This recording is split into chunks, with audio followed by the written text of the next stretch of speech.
Good evening, and welcome back to the Red 5 Tavern and the Season 2, the Accursed Queen of Iron Bridge. And tonight, we are playing Chapter 11, Bankruptcy. No, just kidding. Yay! It's good for some of us. Depends. No. It's the Iron Bridge. The Fellowship has arrived at the Iron Bridge outpost in the middle of an epic battle. Wyverns in the air, Hobgoblins on the ground. Tara Island is at hand, as is the fate of the kingdom. And I'd like to welcome everyone in the chat and everyone who's playing tonight. We have the pleasure of seeing Aaron once again. It's been a while, and he's playing. It has. Welcome back. Great to see you. And we have Tina, who's playing Torga. Welcome. And then we have Spencer, who's playing Gibble. And finally, we have Cody playing Eerie. Thank you all for joining us tonight. How are you guys all doing? Fantastic now that we're We playing. got 3 barbarians and a paladin. It's gonna be a meathead night. I don't even know. This is gonna be. We're making ground beef tonight. We are. Hell yeah! We're just going for it. Well, that makes sense because we've got problems here. We got some problems. Oh, good. The wyverns are flying overhead. Really? Already? And as we pick up where we left off from last episode, you guys are in the middle of an epic battle. And the Raven has been sent as the command from the general was sent to the lieutenant. And you guys, now that you're sort of done with that first encounter that you helped with the barbarians, you helped with the hobgoblins, you're now starting to hear like clashes from all different areas of this sort of point, as it were. It's like this end goal you guys have been, struggling to get to for days. And the first thing you guys notice is like they're calling this an outpost, and it is way bigger than an outpost. You're thinking back, like the outpost you guys met at not too long ago. That was an outpost. This thing looks very impressive. That's the first thing you notice. And I'm going to share my screen here to give you guys a little bit of an assist on figuring out where you guys are situated.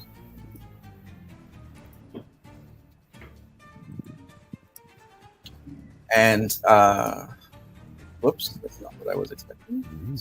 Unless it was. Let's see. Oh, that's why I took over. All right, so I drew this, and then once I finished it, I realized it was my guitar map. So yeah, I think it looks like a face. Okay. You got Looks 2 like eyeballs Vader's and a helmet. mouth down there. I'm sorry. Oh, I see that too. I kind of Oh, see sorry. the helmet. But I from, love it, Charles. I can't draw. I'm just Okay. saying. I love it, darling. But yeah, it's a bit longer. The bridge is a bit longer, and funny enough, it looks like it looked like a guitar. But anyways, so can you guys see my cursor on screen here? Yes. Yes. So you guys sort of came out of this road here, out of the Berserker Woodland, and you encountered the battle sort of right around here going on with the general. And you guys see this massive portcullis. You see these thick walls. You see the corner rounds. You see wooded sort of spikes, and you can see the tops of catapults. You see another whole row of wooden structures protecting interior structures, and it's got some doors in there. And you can somewhat see some of the little pieces over there, but you guys are getting the sense of, somewhat echoey because of the lay of the land. But you guys hear quite a lot going on at this point. And with that, you hear the guy that commanded that Raven be sent. He says, "You 3, head to the south wall. You 2, come with me." And then he looks back at you, the whole group, and he says,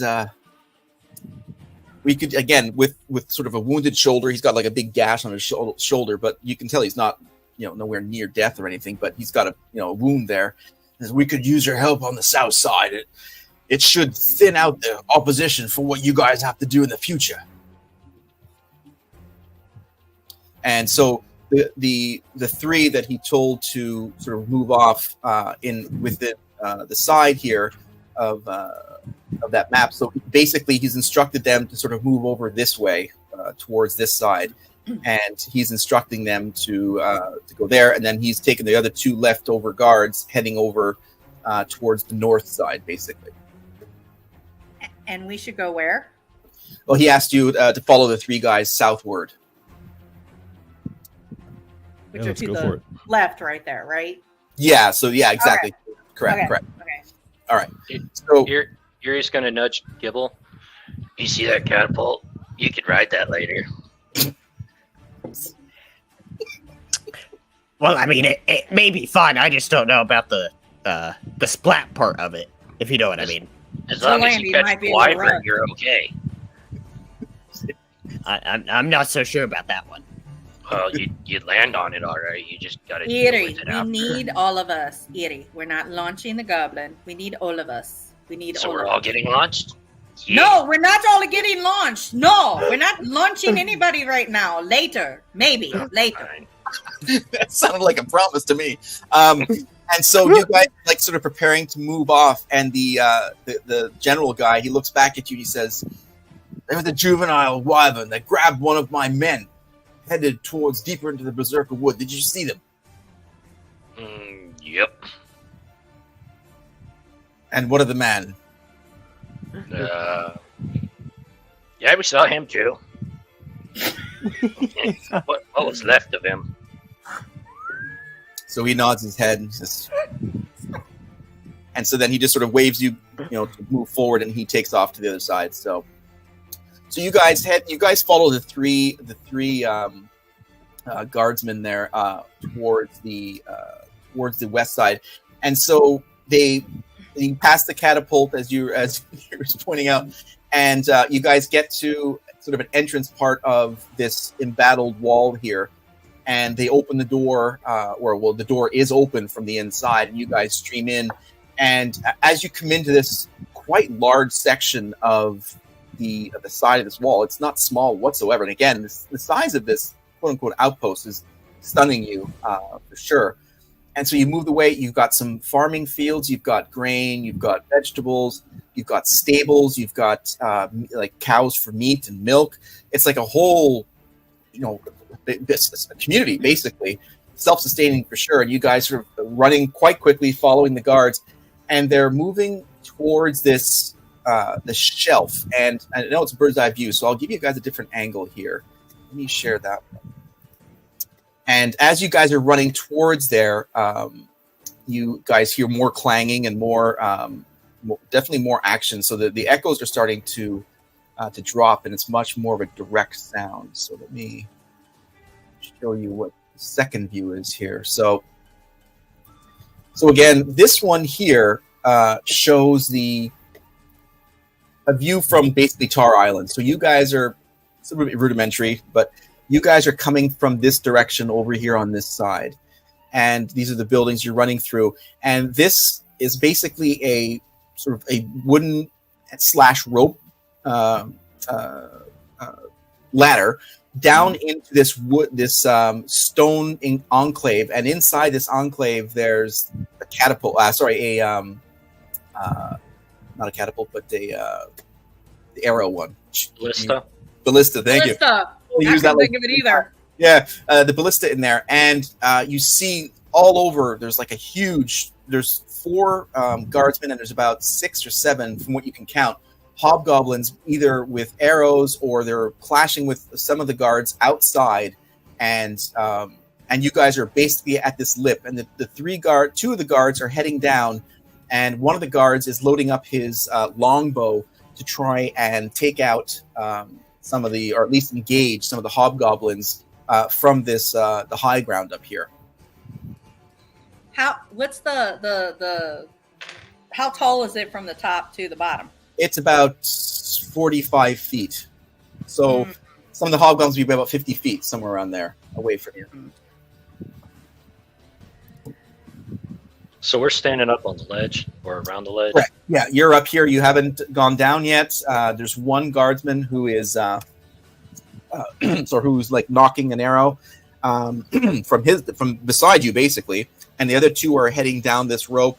And amongst all these things, right now, there's one of the guards at the ballista, and is sort of readying, sort of tightening that tension on the arrow as if he's anticipating something coming. And meanwhile, there's the 5 or 6, maybe even 7. Just they're moving around. They're hiding behind the walls. Your vantage point doesn't give you an exact perfect angle of how many there are down there, but yeah, there's definitely lots going on down there. And how far away did you say that was? That drop? They're about 40 to 40 feet, sort of the drop, and then so it makes them for about 45, 50 feet away, depending on which one you're going for. And how many hobgoblins did you say are down there? It's kind of hard. You can start to count, but then they sort of move amongst themselves and duck behind like that stone structure that's surrounding the ballista. So you're 5, 6, or 7, somewhere on there, depending. Okay. Got to keep the hobgoblins away from that thing. Yeah. I'm not How sure far away are we from the cows? Jump down. 30 feet, somewhere on there. They're just they're in their little paddocks there with little fenced-in areas and looking great. Not cow tipping. How big are the cows? Bigger than you. Well, everything's bigger than me. Sure. Their patties are bigger than you. How about that? Are they full size or are they calves? Oh, they're full size. They're full size. You see one calf in there, but for the other ones, there's a bull and 5 cows. I think we should take one of the cows and walk it up past the block area and push it off onto the hobgoblins. How much does the cow weigh? I don't know. I didn't prep that. Funny enough. Let me. You're telling me that's just not common knowledge that everyone knows? Come on. Oh, I God. forgot. 1,700 pounds is the average weight of a cow. Yeah, I think that's a bit. It's a bit, but I think 2 of us could carry it. I don't know. How much They're can we kinda carry? tricky, No, you can I only don't pull think so. once. Well, that's not true. They're dumb animals. They may not pay attention. We might be able to get it twice. Eddie, Oh, I'm wait, thinking what- we're going to have to what- climb down the ladder. I don't think the cows can climb down the ladder. We're going to have to climb down the ladder, Eddie. We, not the cow. We. Cows don't climb down ladders. We climb down ladders. Cows don't do that. You're Fine. just gonna like ignore them and start climbing down the ladder. Wait, we could try to make a cow go down Okay, the ladder. so you Like, go we down the don't- ladder as well. Gibble, do you have cow whisperer? Are you cow whisperer? Uh, I don't think any of us actually, are cow whisperer. that's None not of true. us know what to. That's we not eat true. the fucking cow. Can I I talk to actually- the cow? I What are you gonna actually do have speak with animals, so Can you charm the cow to go down the ladder? I want to see that. Let's do it. That is a legitimate skill, animal husbandry. So yeah, that's- because I have speak with animals for being a bear totem. Let's see if the cow wants to sacrifice himself for us. So, Gibble, are you staying up here amongst the madness, or are you heading down the ladder? Gibble's going to be busy talking with the other barbarians for now, as All right. we're all Okay. figuring out whatever. So, so you guys, I'll get back to you, Aaron, in a second. So, Sure. you guys have maybe 30 feet to go back into, and you will have likely no problem picking up this thing with your guys' strength. Likely, we'd have to look at that as a roll, because are you intending on pulling this cow towards where you are, or lifting it? Because it's going to take you a while to coax it to walk. First of all, they're on alert. They're not exactly relaxed. They're agitated because of all this action and the wyverns sort of thing flying around. So my speak with animals says I can cast it at will, and it lasts 10 minutes, and I can possibly persuade an animal to do a favor for me at the dungeon master's discretion. Okay. All right. What's your radius on that? Like, is it like you have to be close to it? You have to touch it? What's the sort of deal on that? You gain the ability to comprehend and verbally communicate with beasts for the duration of the knowledge, and awareness of many beasts is limited, but at a minimum, beasts can give you, including whatever. It's like a self-cast spell that he uses on himself, and any animals in the vicinity can understand. It doesn't have a Okay. So basically within earshot, basically. Yeah. Okay. All right. Let me do a. Well, it's not being attacked. It's just being suggested. But I'll have to do some sort of roll that. Let me see here. A second. Stupid me! I didn't roll up my cows here for the adventure. I'm sorry, everybody. You have to wait for my. Remember, the bull has horns. What's that? I said, remember, the bull has horns.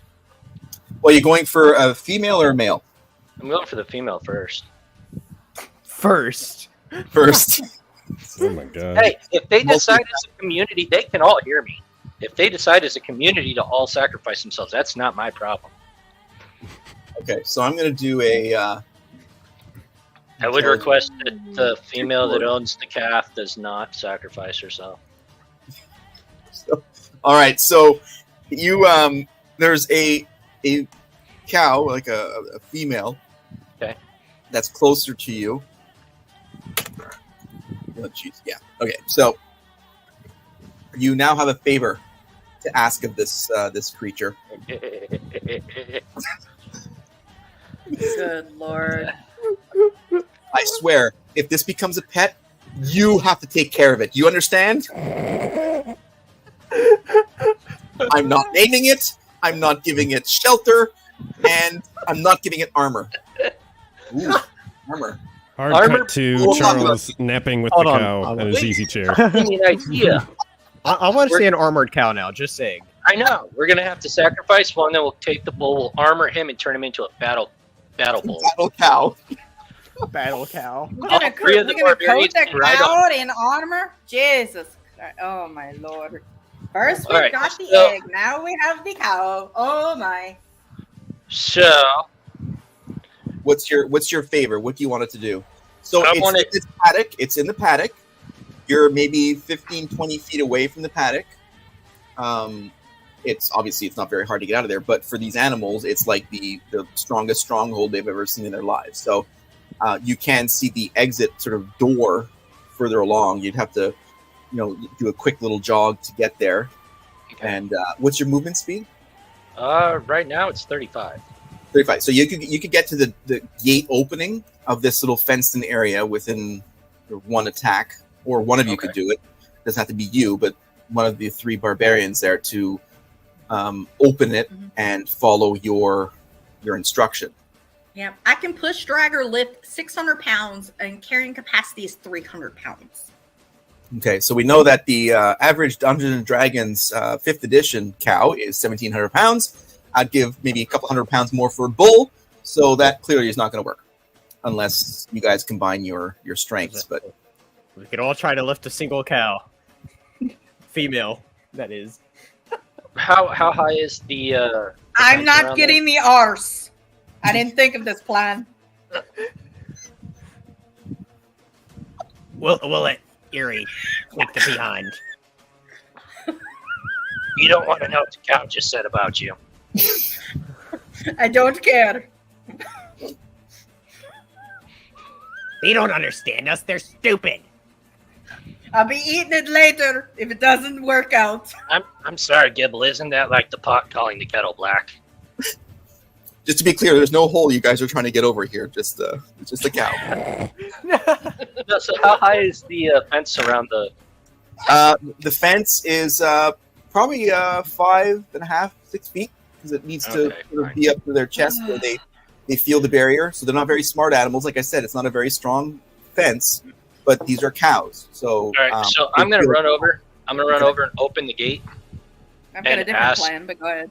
Ask the female that owes me the favor to run over and off the cliff onto the soft and squishy hobgoblins.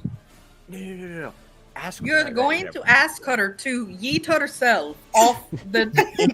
onto the soft and squishy hobgoblins. It's all in how you phrase it. to do that, but okay. Well, what's the smarter way? Just Gibble. ask for it. Just Harry, what you want to do is you want to take it to the ledge, and then with all our might, we push it off. I say bring it to the ledge, kill it, and push it over. Why don't you two wait by the ledge? Because I'm stuck over here with the gate open. Well, And when it I'll runs sit over and here. changes its mind, then you both push it off. Yes. There, we have plan A and plan B. Yeah, I don't think we have any plans, but we'll go with I'm gonna need more alcohol. Okay. Cheers, Aaron. Cheers. So you open the gate, and God. Remember, so owes me a favor. yes. And what's your specific favor? Can you please explain finally now that you guys have discussed it? What's your specific favor? The same one I had before. I wanted to run over to the edge and jump onto the soft and squishy hobgoblins. Jesus Christ. At the discretion of the DM. At the discretion of the DM. The DM. Okay. So first action is you open the door, you say your favor, Yep. and the cow, which has already failed the saving throw, as it were, because she's got She 2 kinda does. intelligence with a -4 in the roll. So not surprisingly, it failed. And there were stats, by the way. There were stats. Nice. There were, of course. It- Yes. It sort of blindly sort of does that, the movement speed. Okay, what's the movement It's for speed? people like me that bring crap like this up. Movement speed of an unladen cow. Let's see. Wow, 40 feet. Holy crap. That's right. She made it to the lip. And so the cow bursts out of the open gate, takes off, and the other cows, bull and calf, also exit the paddock and don't follow your directions. They're going away from the action because they're stupid animals. They're not dumb. All That's right. fine. So as this is happening, Aaron, you are going down the ladder, Mhm. and you hear what an interlude that was! Holy crap! Thank you, D&D Wiki, for the cow stats. Really appreciate it. Lord. Oh, Lord. Oh, Jesus.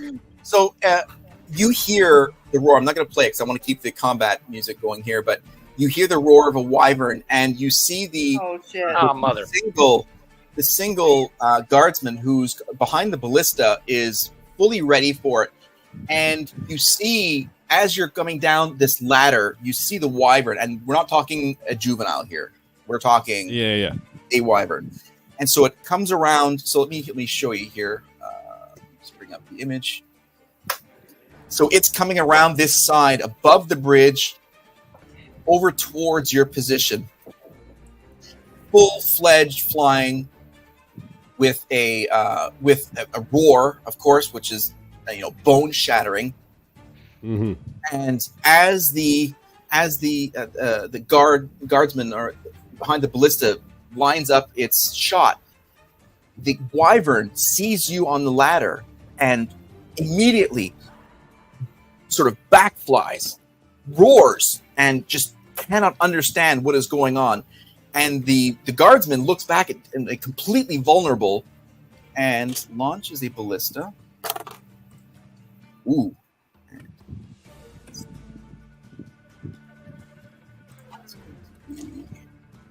And lands a very exposed.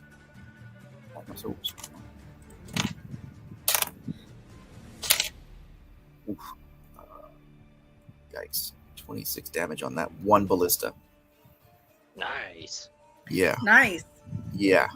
We didn't do any of that. I don't know. The cow hasn't hit the ground yet, so. No. You didn't say launch itself at the squishy wyvern, by the way. So, Hey, if the wyvern flew in the way, it's not my problem.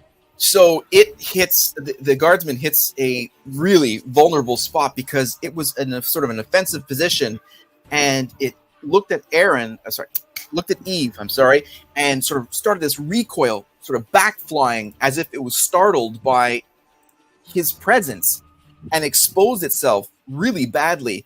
And this ballista flies from behind this stonework, hits it, and a roar of like pain and anguish and fear, and it sort of backflies. It flops down, and on the map, basically, what's going to happen here is what you're going to see, Eve, as this thing drops down here, and just you don't see it for like a beat or two, and the hobgoblins are basically right now are engaged with the outpost guardsmen, so they're not really that concerned with it. But then you see this wounded wyvern come up from sort of that plain and just flies away, looking back at you, specifically you, Eve, and flies back towards the farther end of the bridge, and it sort of lands not very gracefully on the roof, damaging the roof a little bit, and stops there maybe 300-400 feet. So you can see it because it's huge, but completely disengaged. And the soldier who just launched the ballista with like the shot of a lifetime, he's gonna have a hard time following up this shot. He looks back at you and like he's the kicker in the foot in the stunned face, absolutely stunned face. All right, let's go back to the three barbarians. So if I may, Charles, a little bit of liberty here. Is this like a rope ladder or like a solid wooden ladder? It's a mix of both. It's reinforced, so it's sturdy, but it can be moved simply. So it's got the outside is rope, and it has wooden slats in between. But you can definitely sort of move down quickly if you've got gloves, or you can take the slow way and use it's a durable rope ladder with wooden slat enforcements. Okay. So with that in mind, I think with the wyvern kind of flying off, Eve is going to take the opportunity to kind of like swing out a little way. So he's just holding it by basically like his foot and his hand, and just like slide the rest of the way down. And he's going to be using his charismatic presence as a paladin to basically like shout orders to the guards and like give them like a rousing speech. Like I'm not like casting a spell or anything mechanically, but just like, bolstering their spirits, getting them ready for fighting. And then he looks back up to like where his comrades are, and he sees them like chasing a cow. And it's just so he can't like compute what's happening. I can't either. Maybe he's not the only one. Just like the wyvern was. He's just like cannot understand what's happening. DM hand comes out from the clouds and fist bumps you on that one, because I'm not really quite sure what the barbarians are doing either. We call them village idiots right now. So you do that, and you start shouting encouragements. Check to your right, behind you. It's sort of like you're seeing, first of all, you're also getting a sense of the battlefield quite well at this point as you're sort of sliding down the rope ladder. And you can now determine that you've figured out that there's 6 total hobgoblins who are there. So you've got 6 of them to contend with. And the first reaction that you see is like this elatement that the wyvern is no longer a threat. And they all saw that coming. The hobgoblins are curiously somewhat aware of it, but it's not like they're working together, but they're sort of almost a symbiotic, hey, they're attacking, maybe we can do something too. And so you slide down, and the resurgent guardsmen on the ledge definitely have, I'm going to give them a +1 bonus on that, on their attacks for that, for the wyvern retreating and your words of encouragement. So that was very cool. All right. So we are going to go back to the barbarians, and the cow is at full trot at 40 feet. Now, the cow's been renamed Burger King. Oh, no. I like flame broiled better. It'll be flame broiled shortly. Where's the fucking fighter, Erie? Where's the fighter? I don't see none. Where is it? We gotta tenderize him first. Well, Her. Sorry. Is it a her or he? What is it? It's a cow. What is it? It's a cow. It wasn't. It's a female. Well, now it's okay. This thing isn't smart. I know. That's why I told her to jump off the cliff. Now, you've got the target area for a 40-foot drop. Oh, Isn't exactly yes, it's 1,700 pounds, but you've got a certain specific area that it's plunging death. Okay, I'm gonna do another. Okay, do we get splatter damage? well, the fact that it's going to follow your command is one thing. Throwing itself off for death is another thing. It doesn't know that yet. Well, it's okay. Well, The it's DM has discretion. I'm just arguing my case. That's all. Yeah, we're I not know. we're not talking lemmings right here. We're talking cows. So I'm going to give it, as it approaches the edge, I'm going to give it an intelligence roll. Wow. It's going to have to roll a Hopefully it fails. -2. It's going to need to roll a 3 or above on a d20. So let's see how this goes. 8. 8. So it trots to the end and it stops because it senses there's no more ground. Ground gone, not good. So even its limited intelligence, it stops, looks back at you and looks down, and at the base, if you were to look down, there are some hobgoblins. There's also like a couple of guardsmen down there as well. So collateral damage. Christ! So That cow isn't going to do it, Eddie. The cow isn't dumber than you. We're not. It's not happening. Why you Torga and supposed to Gibble. be behind it? You're supposed to kill it now and push it off. So Torga and Gibble, you guys are like right near the cow. And Eerie, I'm assuming you're working your way back towards the cow. Yep, as fast as my short little stumpy legs will carry me. How much, Yeah, Gibble? How much can you push drag or lift? that would be that'd be a strength feat. You're unencumbered. That's where mine is. I imagine it'd be very similar to yours, but hold on. Or maybe Well, maybe not as much. I'm trying to look. Eve, you land on the ground. By the way, you're inside of the stone sort of encampment, structure. It's not very big, and there's one area where there's a stone sort of hole that you can sort of jump over.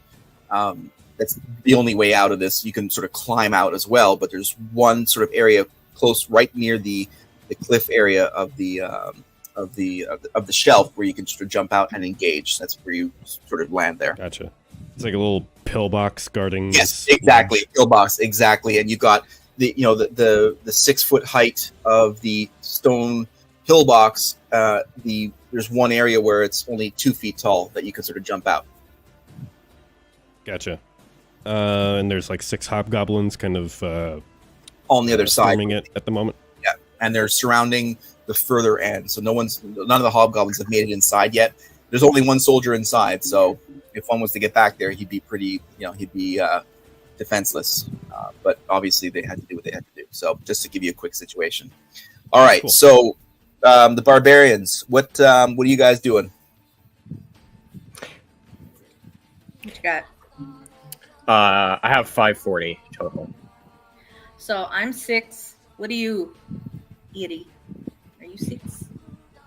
It says 30 times your strength score, so I am 450. Well, I guess that includes the +2 for whatever, right?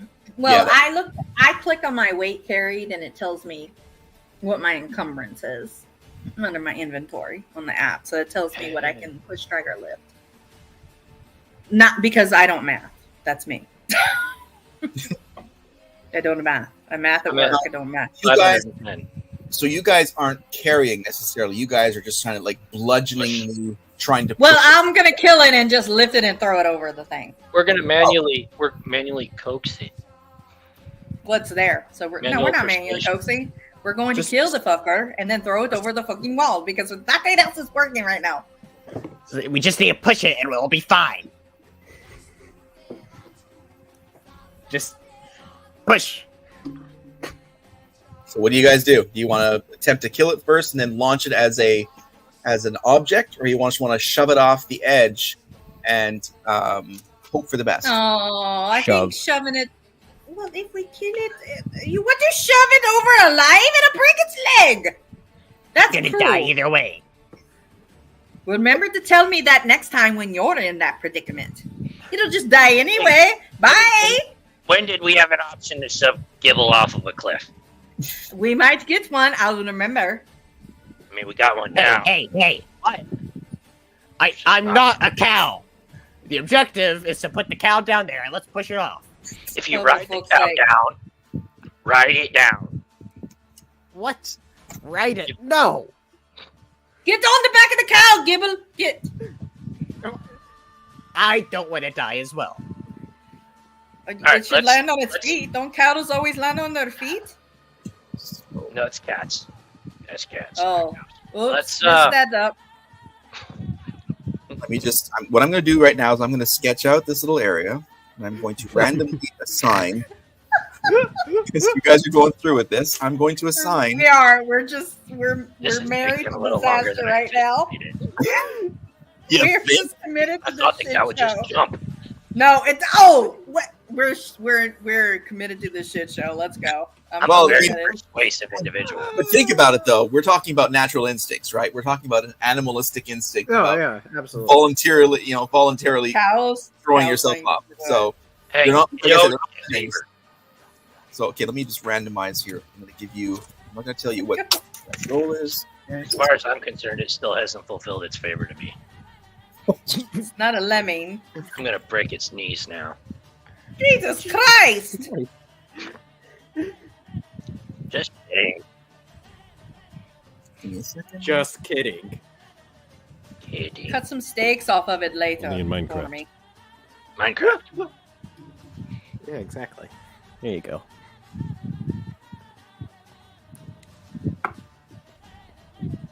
Just saying, the cow's gonna be dead either way, so let's just end it quicker and eat it off. If we push it off, we basically have to roll or figure out however we push it off once. And if we have to kill it, we have to all swing at it, or somebody has to swing at it. With our combined strength, we could just. I'm sure Push I it can off. slit the throat of the cow and just it'll be laid out. It's not. That's hard. assuming we don't roll ones. All right. Anyone got a So, captive bolt gun. all right. I don't have an artificer. All right. So, what do you guys do? Because I've got the layout set. Okay. What do you think? Kill it or just push it off? All in favor of push it off? Hands up. All in favor of kill Fine. it first? Fine. Let's just Right, push it off. Fine. Push pushing it it off. So I can just go moo all the way down. Okay. Okay. No. So- that'd be more So, you guys time your ramp up, and it's just I'm not going to roll for hit. What I am going to do is I'm going to. Jesus. I guess would it be a shove attack? Yeah, that's exactly. And I'm trying to get how far that shove would go over. So without me looking it It's up, 5 feet. 5 feet. Well, I can push 600 pounds. So let's think about. I guess that's how. Well, not saying math. I don't even know. So don't even know how that would work. So if it's going to, okay, so that 5 feet is not going to clear the cliff itself, but it will bludgeon before it gets there and still come down. Okay, you're going to have two targets, essentially, at that point. Thankfully, one of them is a hobgoblin. Unfortunately, the other one is a guardsman. I'm gonna Hope feel all bad the about collateral damage gets out the way. All motherfuckers. 1,700 pounds. It's war. Just War is remember, hell. I didn't put the guard there.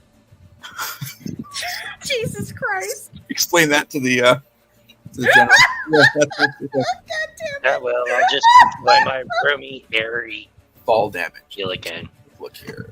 Let's do a quick search here, because once again, here's It's like every, is it 5 or 10 feet where fall damage is the thing? I don't remember. yeah. Okay. It's deadly. Up to 1d6 points for every 10 feet. So that's 40 feet, 1d6 for every 40 feet. And it's not going to clear the cliff, so I'm going to knock that back to maximum of 20d6. Dear Lord, 20d6. 40 feet. I'm going to give you because okay. So you guys, 3, 2, 1. Poof! Off goes the cow. 5 feet. It flies as it falls, and it goes down the cliff. And might I remind you that that cliff wasn't straight. It had sort of a curve to it. It actually hits, and at that, well, let's see here. It's not being too hasty. Give it 2d10 on that one. Oh damn! Oh damn! It's not dead. It hits the wall and slams into. So with that, I'm going to. All right, give me a second here.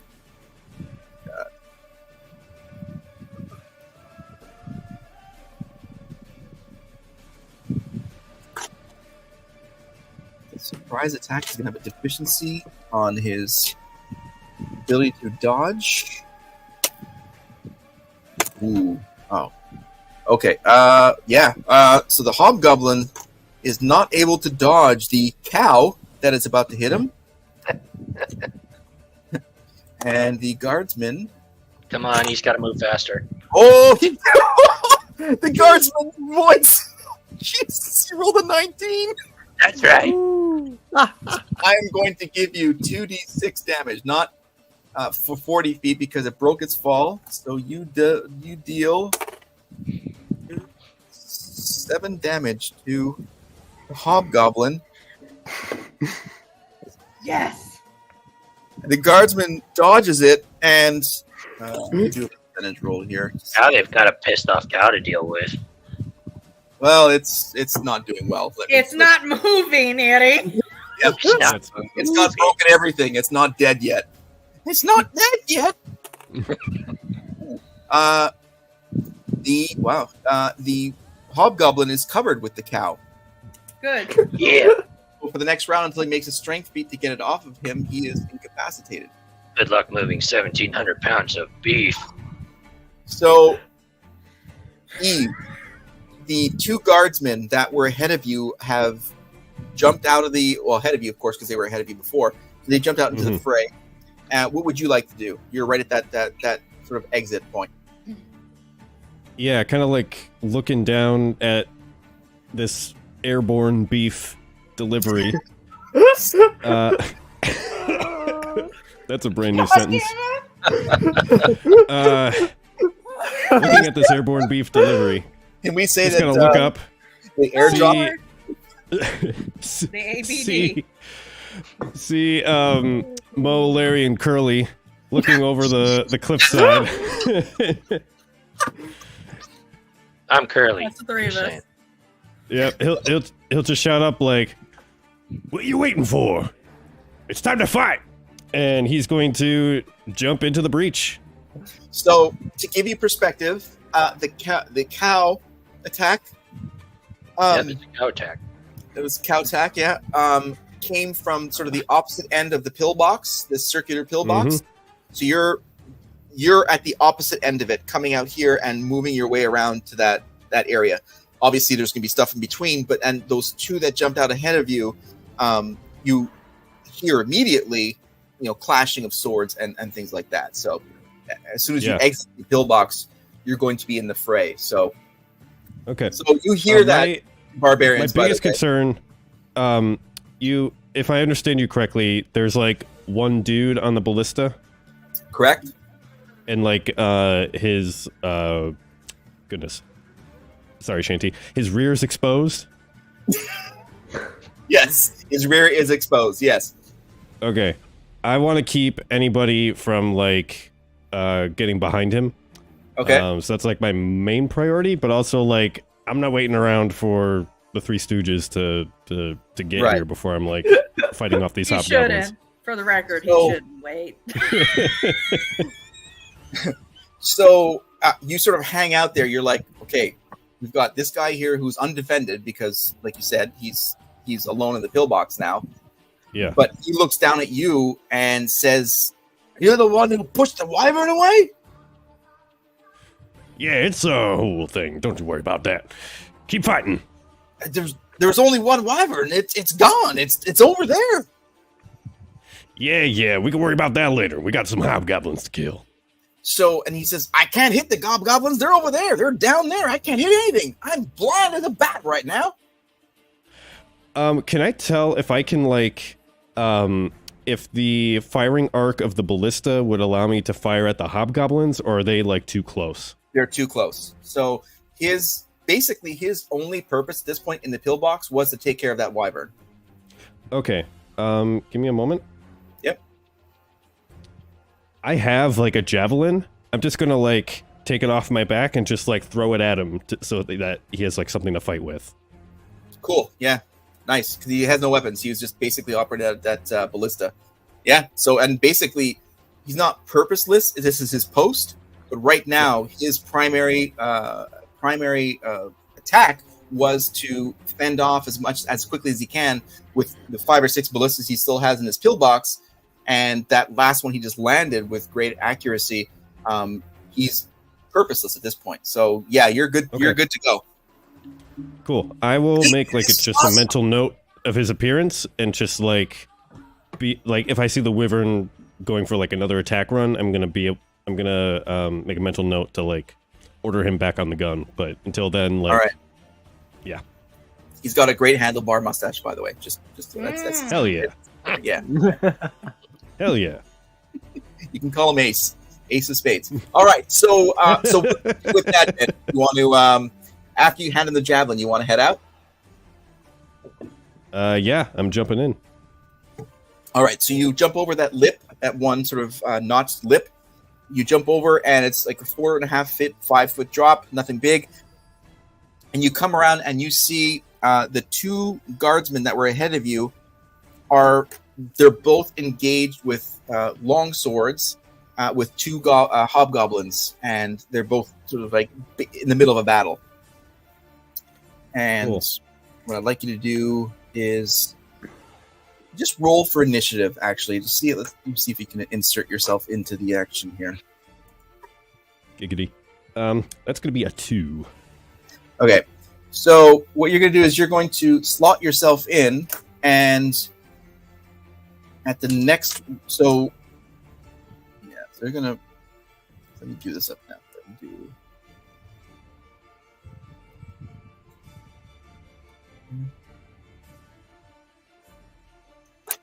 so the guardsman, number 2, swings at the second. So you've got basically what you have in front of you. You've got maybe guardsman and hobgoblin at maybe 11 o'clock to you, and you've got guardsman and hobgoblin engage at 2 o'clock to you.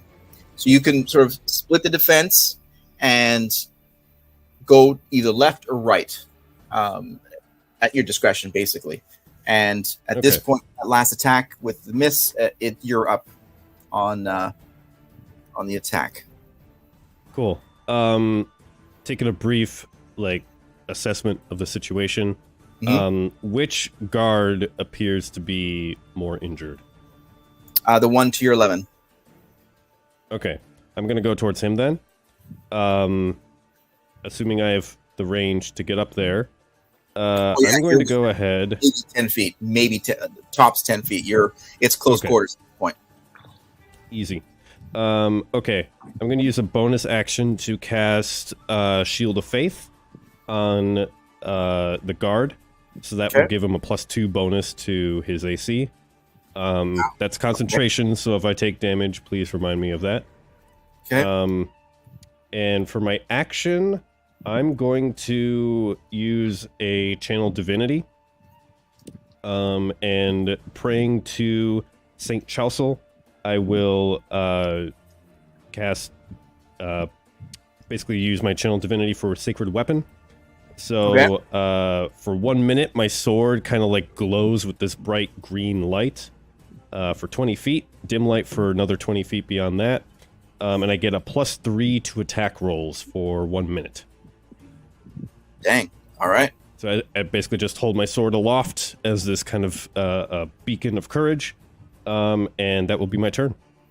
All right. I have the power. Exactly, yeah. Sorry, little He-Man there for everybody. Mm-hmm. Bear with me. I like the visual. All right. So thank you.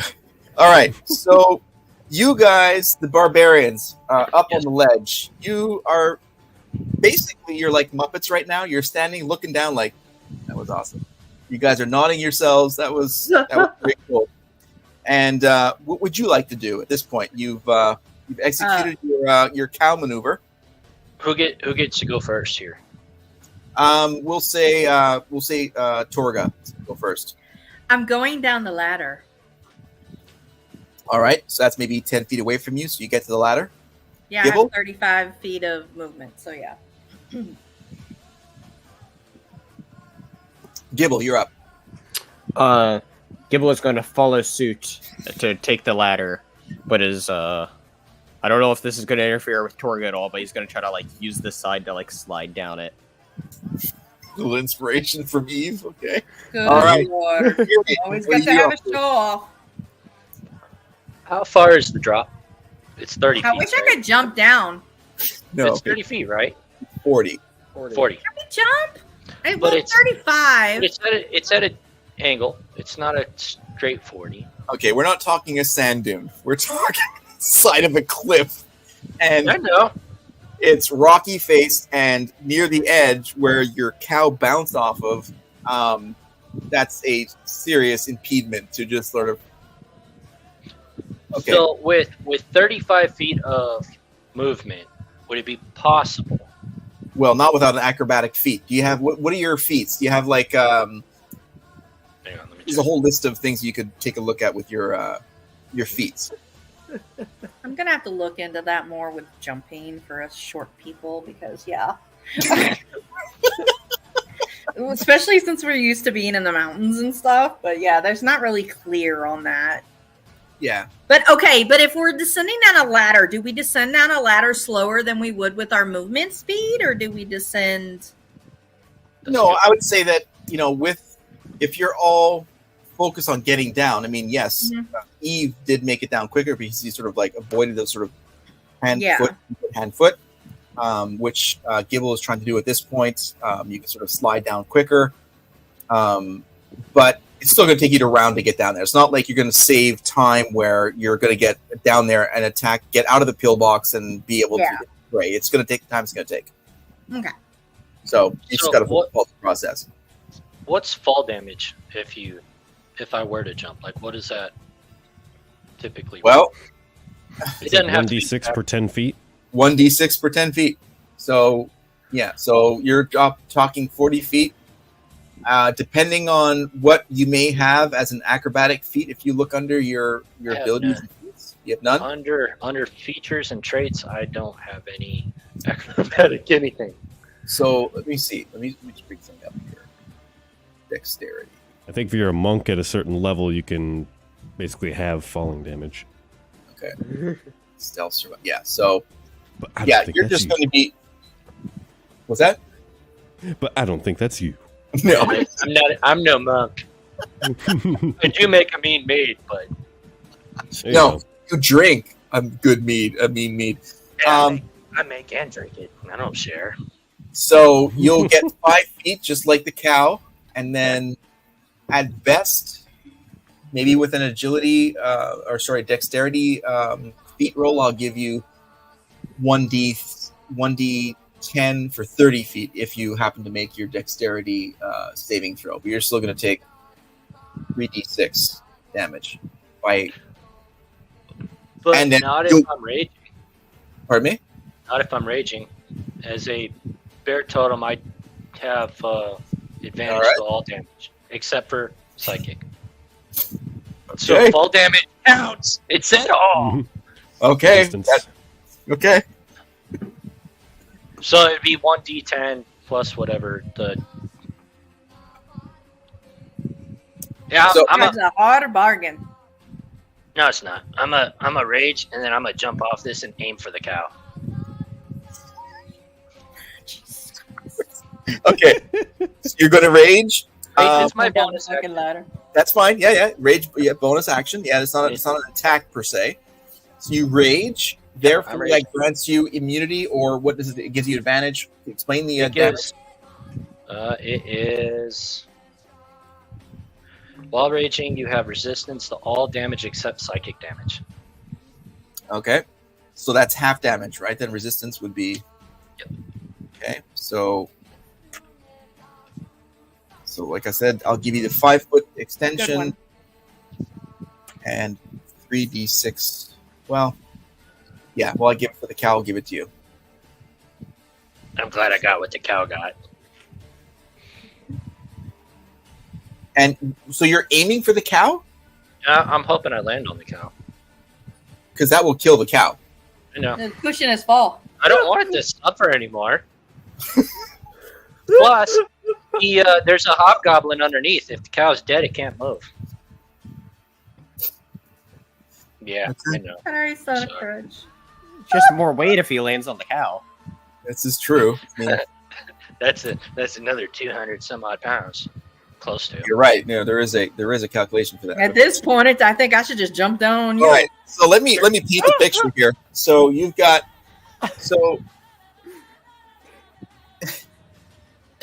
Corgan and Gibble bolt for the ladder, trying to I'm get going down the ladder because I'm not suicidal. and as you guys hit the ladder, Eve sort of casts an eye back towards what the hell are these barbarians doing? And you see, oh, thank God, 2 of them are going down the ladder. Oh crap! One of them is jumping, and you see Erie. I'm enraged, by the way. I'm angry. I'm That's I'm With the angry. flying elbow.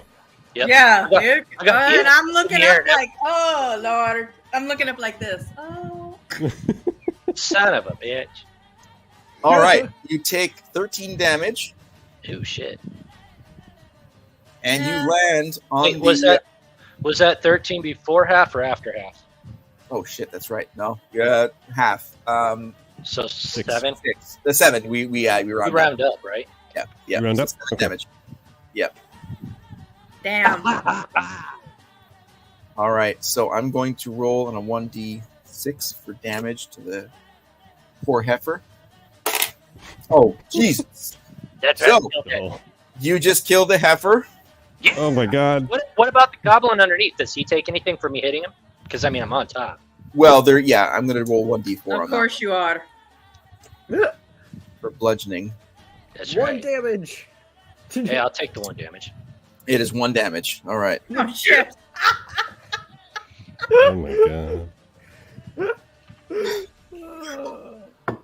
Christ. That's right.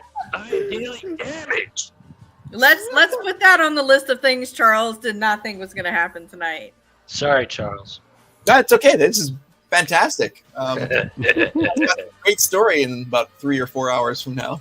Yeah. So you mess with the cow. Remember the hour to get over the hole? Here we go. All right. So Wow, 2 hours of cow madness. How long did it take you to get down the side of the mountain? that was quite quick. Gravity works well, very well, in fact. Worked for me. You guys are still on the ladder. Okay, Yeah. so Gibble and Torga first, and then Gibble. You guys land into the pillbox, and you get down in there. You see it's like very tall for you guys. It's like 6 feet tall, and there's a notch right near the wall entrance, and you guys can sort of climb over that and get out of the pillbox into sort of outside of the pillbox. And inside, you see there's a guardsman who's got this javelin and sort of looking. There's not much he can do because the angles. His position is to be there, and he's got his javelin and he like sort of waves at you guys like, gives you a thumbs up, and then again, like you hear outside clanging and sort of swords and stuff like that.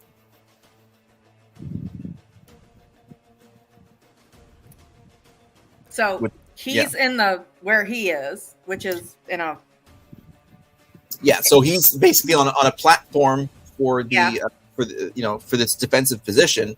He's Okay. standing and he's not launching a ballista right now because there's nothing in the air. He's Wyvern- defending the ballista right now from anything that could come. Correct, and Okay. he's got a javelin in his hands that basically is going to protect himself. He can protect himself with if some hobgoblin happens to come inside of the pillbox. But right now, he is ordered to stay where he is. He's just sort of looking at you like, I'm not going anywhere. You guys Right. can jump over this little notch to get out into this secondary ledge to assist with the attack that's going on. I say, let's go. All right, so you use your movement speed. You jump, you climb/jump over this shortened, well, for you, tall notch. Hey, in now. this stone wall. I'm just doing what Pat would do. So you jump over. You land onto the fray, and Gibble, you follow suit. Yes. All right. So you do the same thing. You jump, scratch, pull, jump over. There's no ladder. They didn't. I'm sorry. There's just no small. As we scurry over this wall, that's what we're doing. They're shortest. That's all. Exactly. You might want to put like a suggestion in the box. Maybe like give us a ladder for heightest people. So you guys make it over, and as you sort of jump over onto this ledge, you see Eve attempting to assist a guardsman who is attacking a hobgoblin, and then there's a second guardsman with the hobgoblin within the sort of range that you can see, because this circular pillbox goes around. You can't really see what's around the other corner or around the curvature, at least. So you guys have that to contend with. So I'll give me a second. So I'm going to get back to you in a second. Eerie. So you're on the cow that's now dead. Yep, I And landed below- like a superhero. Of course you did. What else would you do? And so I'm going to do a strength feat here. Just give me a second for the hobgoblin.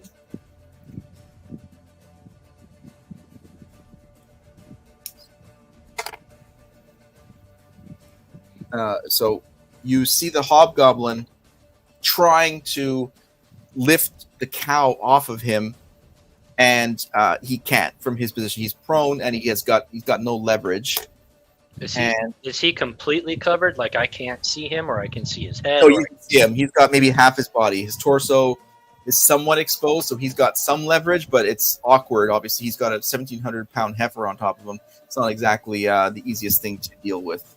Plus a dwarf. Well, yeah, even more so. He's probably lost all of his will to live at that point.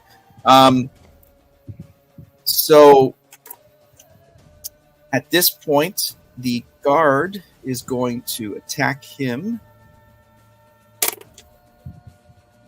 Disadvantage. Thank God. Okay. So let's hit him with 98. So as you see, like the guardsman who had dodged the cow, which is kind of odd to say, sort of is stunned, but like sort of comes back to reality and deals him a serious blow on him. And now it's your attack. It's mine. Yes. All right, I'm gonna attack the hobgoblin that I'm standing over the top of, Okay. and I'm gonna use my great axe, and I have 2 attacks. Okay. So first one. 7, 5, it's 12 total. Oh, that's a miss. Oh well, you disadvantage. You're at advantage. Sorry, roll twice. He's covered and he can't move, so you got an advantage on that. This one's 17. That is a hit. All right, and then it's 3 damage total. That's enough to kill him. Death Nice. blow on that one. All right. So you basically take your what weapon are you using? Great axe. Great axe. So you somewhat awkwardly take it off of this quite nice couch you're sitting on. This cow couch. This couch. Oh, see what- And I move. you move to the right and you slam your great axe right into its upper torso, and you take out that hobgoblin. And much to the surprise of the guard, like he's just stunned. What the hell is going on around him? All right. I look at him and I'm like, I don't know either. That's what I do. It's what I do. I drink and I do things. All right. E, we're gonna go to you, and then Torga and Gibble, you're up next. Sweet. I will go ahead and move up to this hobgoblin at my 11 o'clock. Yep. Do I have enough room to maneuver around to be flanking this guy? Absolutely. You the ledge itself is quite wide. It's maybe 25, 30 feet, so there's plenty of space. Cool. I will do that then, and yeah, I don't really have a good use for my bonus action at the moment, so I'm just gonna go ahead and attack this guy with my longsword. Okay. With advantage, with flanking.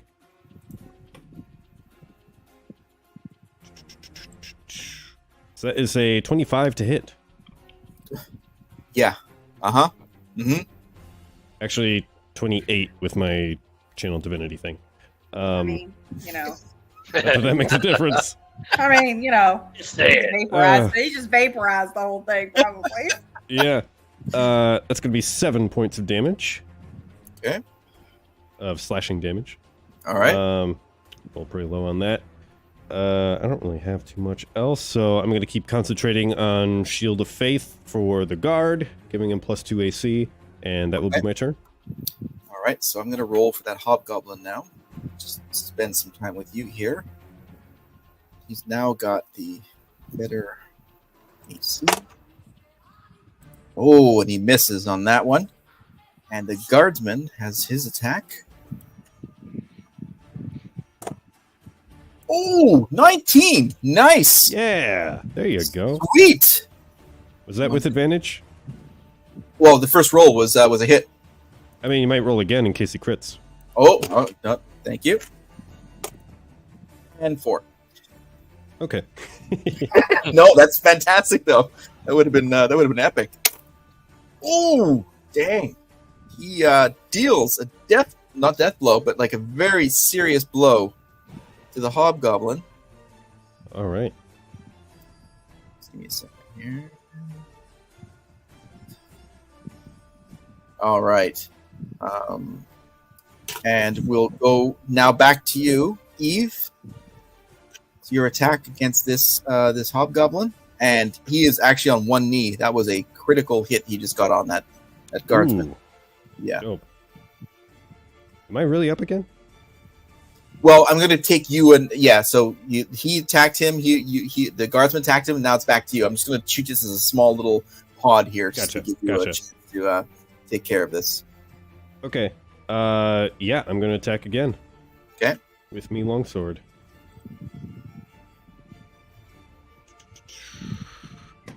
That's going to be a 24 to hit.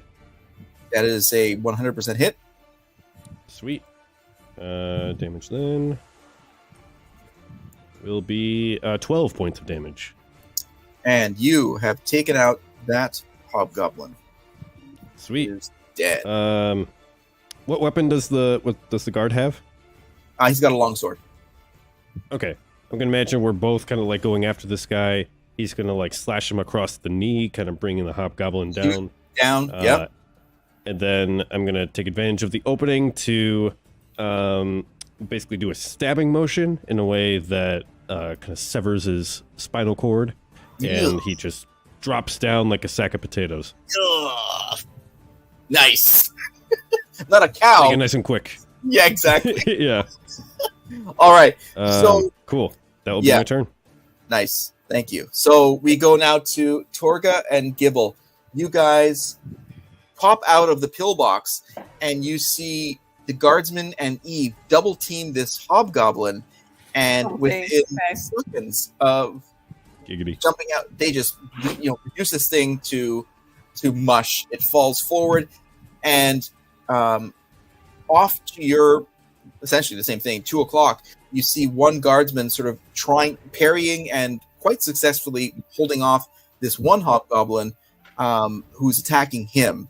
And it's quite clear what where you guys would be going at this point. So you guys engage this second hobgoblin and guardsman, or what do you want to do? Let's go for the special barbarian tag team. Let's Wham go! bam here. Yes!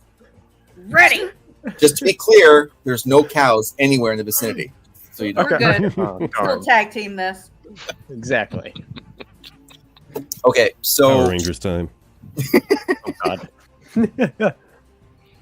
okay, so actually, why don't you both roll for? Okay. Actually, Eve, I'm going to include you because as soon as that hobgoblin fell to death, the obvious choice was to move on to the next combatant, you and both the guardsmen. So I'm going to get you to roll for initiative, and I want you, Ibble, and Torga to also roll for initiative, please. Oh yeah, brother. That's a 13 for me. Okay. 12. 22. Wow. Okay. Ooh. Someone's Dexy. Okay. Okay.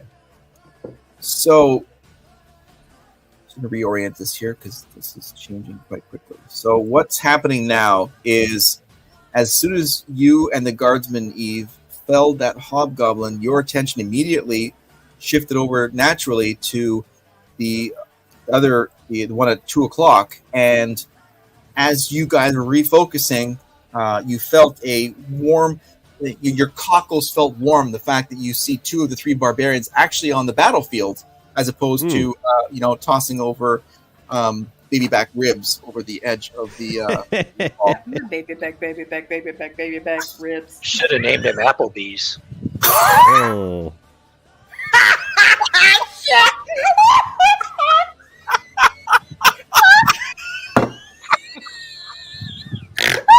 Oh my God.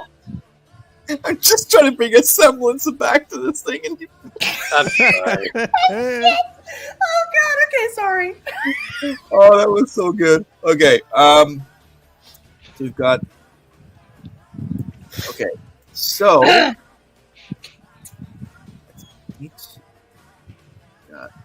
All right. Torga, you've got 1 hobgoblin in your sights.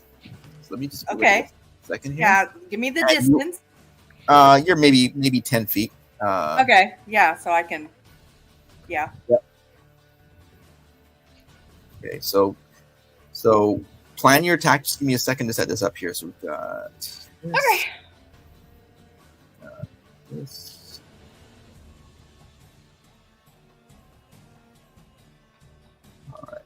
All right. So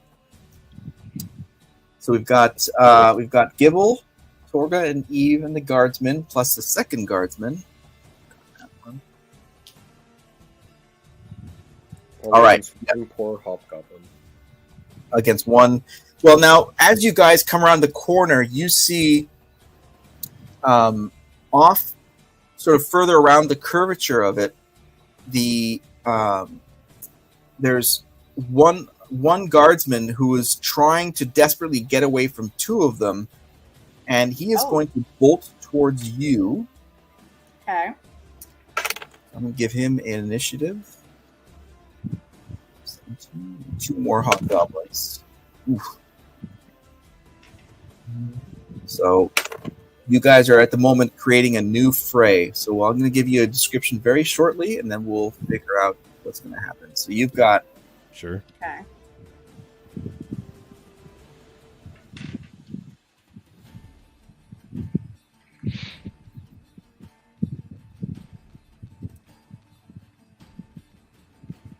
So you have, right now, you've got 3 guardsmen with you against 4 hobgoblins.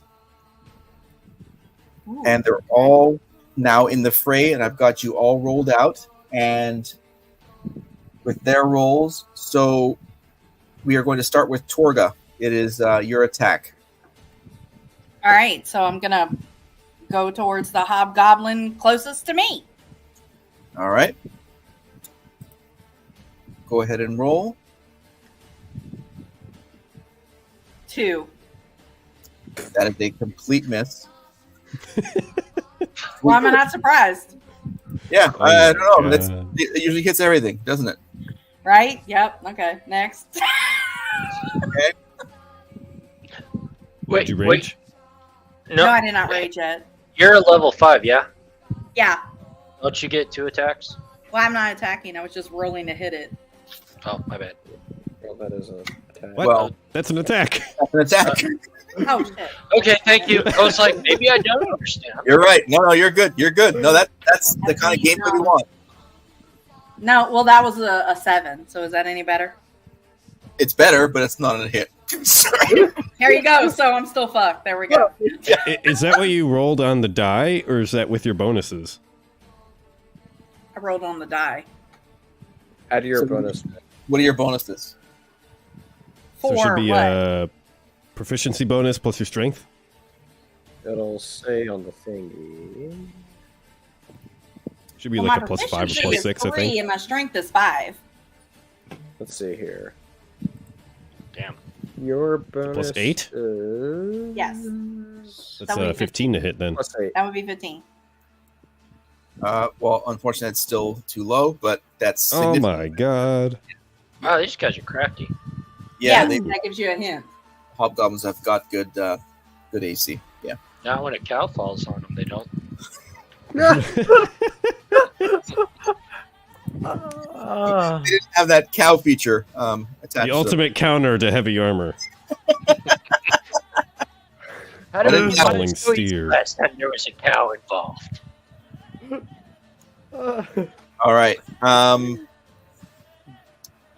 So next up is Eve. Hell yeah.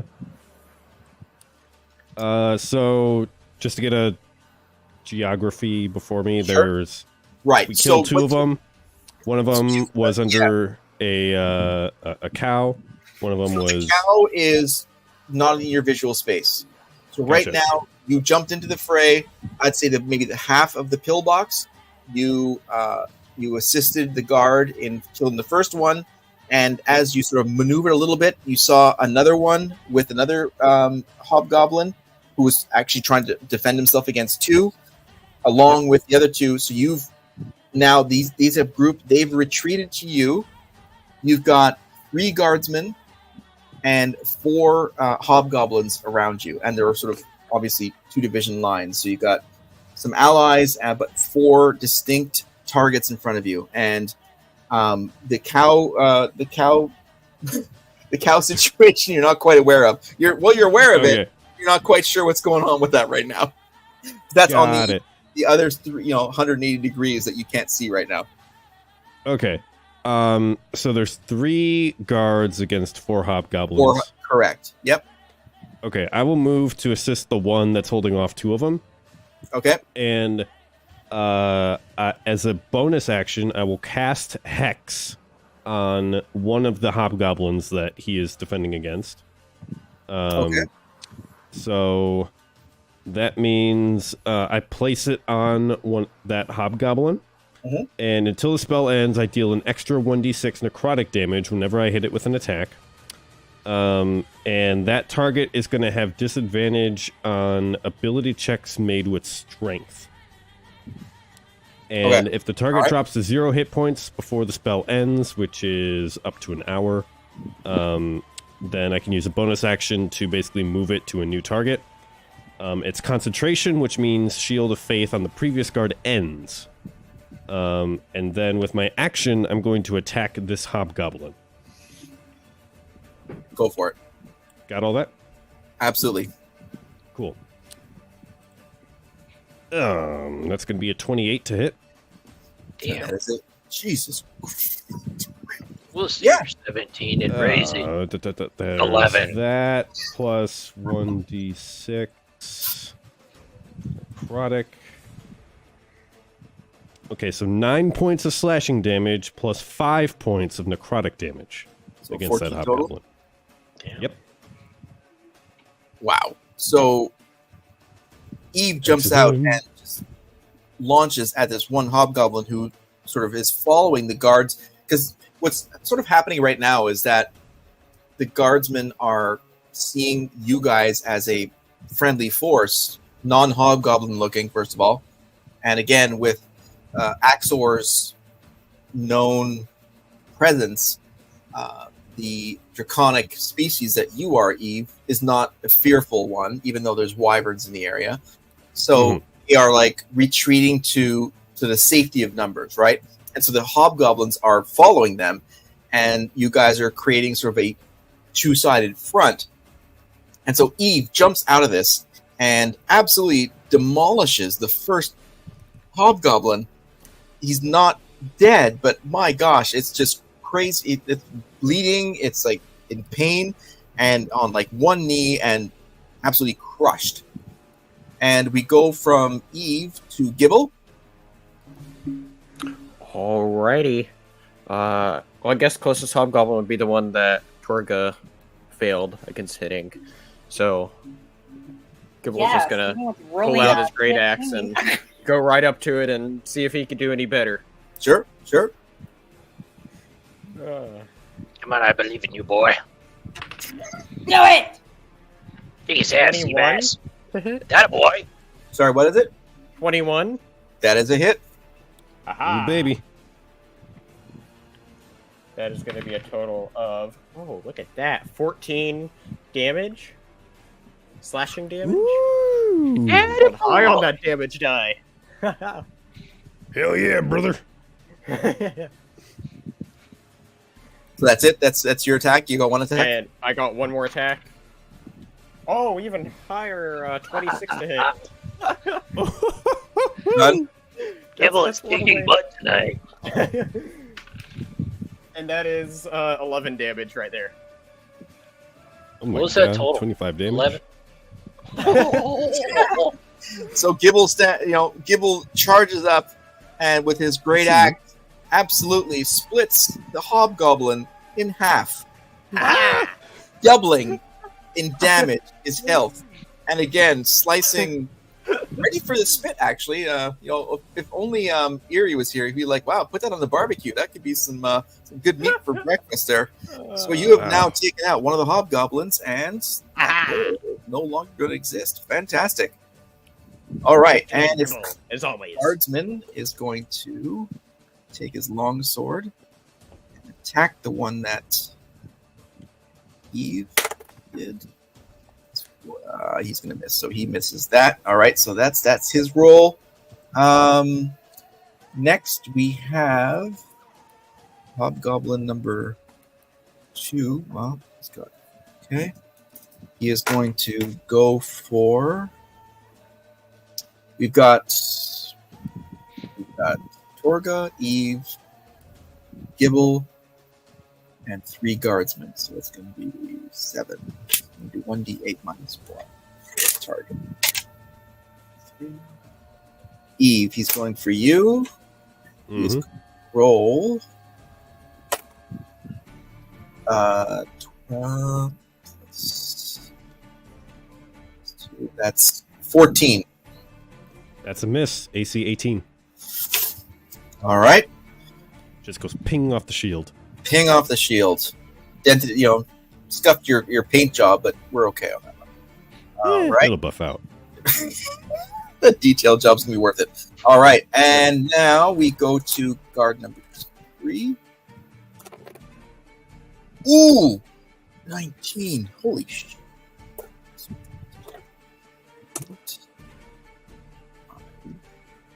So one of the guardsmen slams his long sword into Hobgoblin number 2, doing 5 damage. Hang tight there, Erie. We'll get to you in a second here. And now we go to Hobgoblin number 3. Go for. Actually, he's actually closer to. Torga. So actually, let's go for roll. We've got a 15. Torga, is that a hit?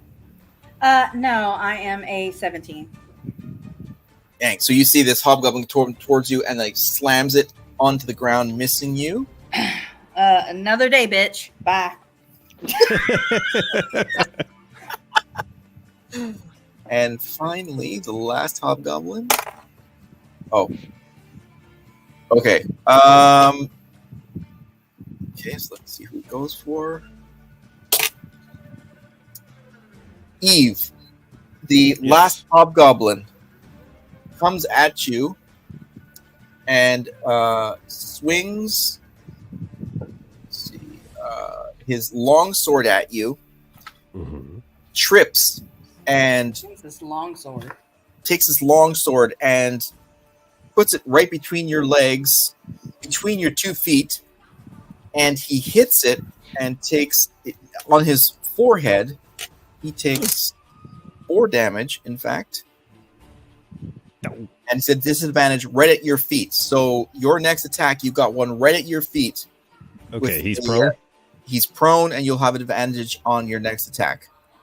Ooh, that's a nat 1 if I've ever heard of one. Yeah, that was a nat 1. Yeah. Ooh. All right. Okay. Let's go over to Erie. So let me give you the lay of the land here. So you've got essentially at this point 3 guardsmen who are aligned with you. First of all, they're stunned with the cow that just sort of fell off the cliff. You've got 3 guardsmen, and you've got 2 hobgoblins who are somewhat engaged with 2 of the 3 of them, and yeah, they're somewhat oblivious to you, but like you're sort of seeing what's going on. But you've got that going on, and I'd like you to roll for initiative, please. What do I roll? 20? Yeah, 20. So that, by the way, Plus your dex modifier. Thank you. All right, so Or in some cases, like mine, minus your dex modifier. nope, I rolled a 7, and then dexterity was +1, so 8. Okay, give me a second here. Let me just roll through this here.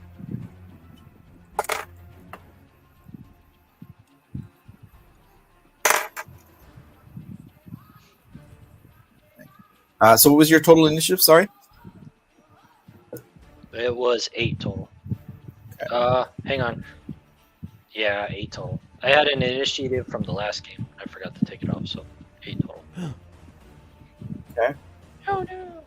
All right. So as you took out that last hobgoblin with that one move, the sort of the playing field resets. Everyone's sort of realizing what the hell is going on. This hungry heifer coming down, and then shortly followed by a dwarf landing on it, and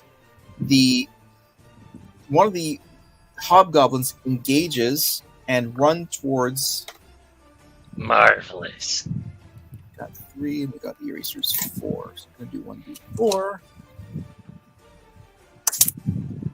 3.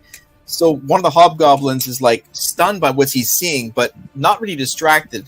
Goes after one of the guardsmen. Ooh, that is a hit. Lands.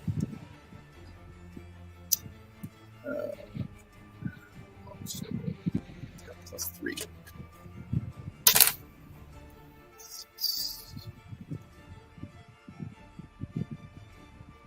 All right. And next up, then we have another hobgoblin again for his roll. And hobgoblins are a So who's the second hobgoblin aiming at? Is he aiming at me or the Well, I'm about to tell you here. We'll find out. He is going for you, actually. Oh, Oh my god. go So- for it.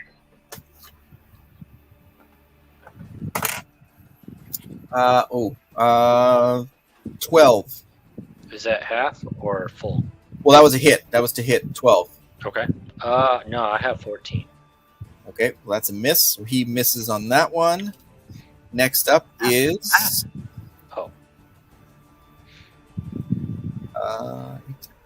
Guardsman is going to roll a 9 plus 2. That is a miss. The guard misses on him. And it is up to last hobgoblin now. So Wow, 2? Yeah. there's 3 hobgoblins, 2 guards. 3 hobgoblins, 3 guards, and you. So that's the last hobgoblin. And now it is your roll against who you. There's 3 hobgoblins. They're all basically in the same area. None of them have any damage on them, and it's your attack. All right. The closest hobgoblin that attacked one of the other guards, I'm going to go after him. Okay.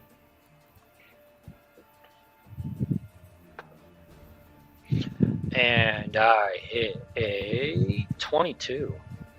That is definitely a hit. Nice. And that didn't do as good as I wanted. Hang on. So I did 4 damage. 4. Okay. And then I've got a second action or a second attack, which is on the same cat. How long does your rage last? 1 minute or 10 rounds.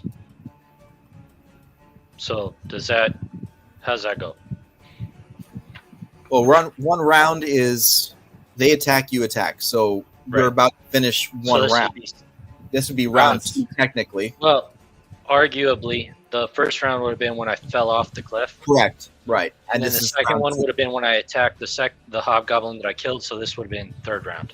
Well, no. I mean, I would say that's sort of a collateral attack. I would say that once we go through everyone, it would be a second round. Okay. It works for me. I was just... Yeah, well, it's one extra round, but because we're trying to include everybody in the same round. Gotcha. So what? Yeah. So what does that get? Not you? trying to armchair DM here. But Yes. When you're raging, it goes for 1 minute, and it ends early if you go around without being attacked or suffering damage. So if you pile drive a cow off a 40-foot cliff, then But I took suffering damage, that would keep the rage going.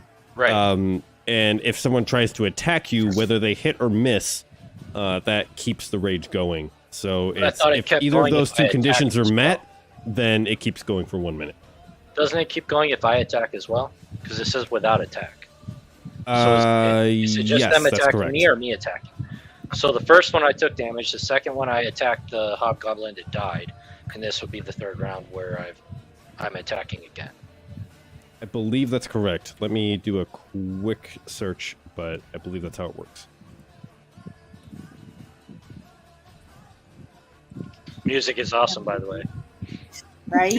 Your rage lasts for 1 minute. It ends early if you are knocked unconscious, or if your turn ends and you haven't attacked a hostile creature since your last turn, or taken damage since then.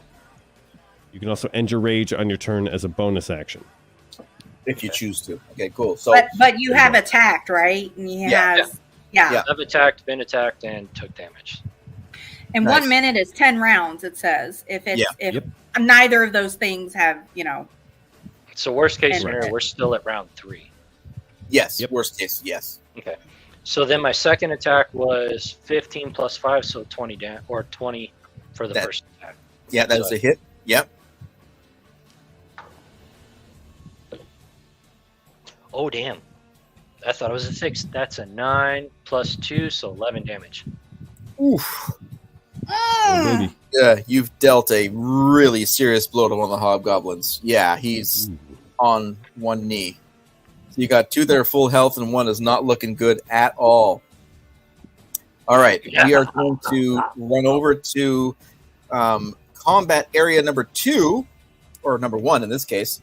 And Torga, you are up. We're at the start of the round, and you have initiative.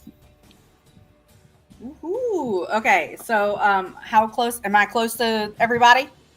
You are close to everyone. There is one that Eve had taken some serious damage. Sorry, there's one that Eve had dealt serious damage to.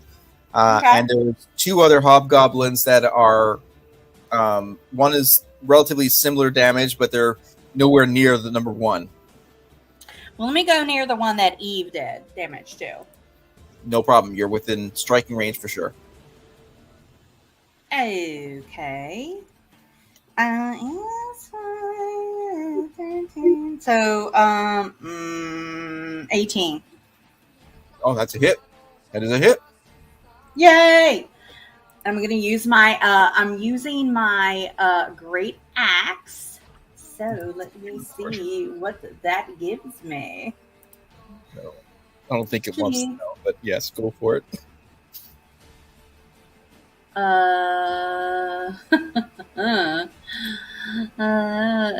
16. Oh my god!